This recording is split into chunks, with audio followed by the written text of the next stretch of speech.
Need a repair? We offer a free diagnostic. We pick up and deliver right to your door, no calls, no hassle. We send you an estimate before fixing anything, and only proceed if you approve it. Convenient, transparent, and professional. Link in bio/description.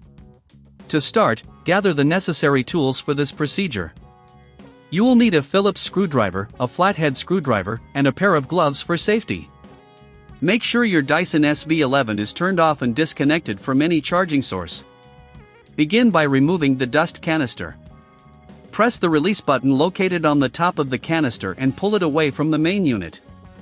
This will give you better access to the battery compartment. Next, locate the screws that secure the battery cover. There are typically 2 Phillips screws on the back of the vacuum. Using your Phillips screwdriver, carefully unscrew these, setting the screws aside in a safe location. If you have trouble finding the screws, remember to check the user manual or refer to our professional diagnosis without obligation for further assistance. Once the screws are removed, gently pry open the battery cover using your flathead screwdriver. Be cautious not to damage the casing.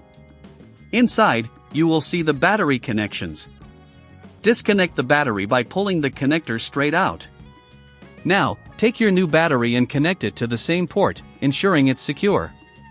If you don't have the tools, remember we offer pickup and delivery at your home, making this process easier for you. After connecting the new battery, align the battery cover back in place. Secure it with the same screws you previously removed.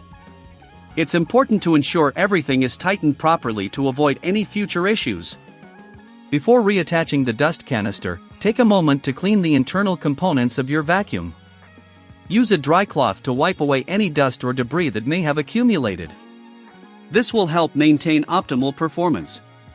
Once cleaned, reattach the dust canister by aligning it with the main unit and pushing it back until it clicks into place.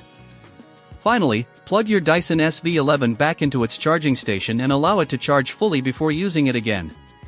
If you're unsure about any step or prefer not to do it yourself, we provide a quote before repair, ensuring transparency and convenience for you. Testing the vacuum after replacement is crucial. Turn it on and check if it operates smoothly. If you encounter issues, don't hesitate to contact us for further support.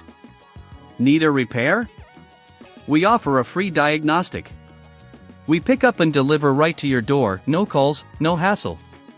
We send you an estimate before fixing anything, and only proceed if you approve it. Convenient, transparent, and professional. Link in bio/description.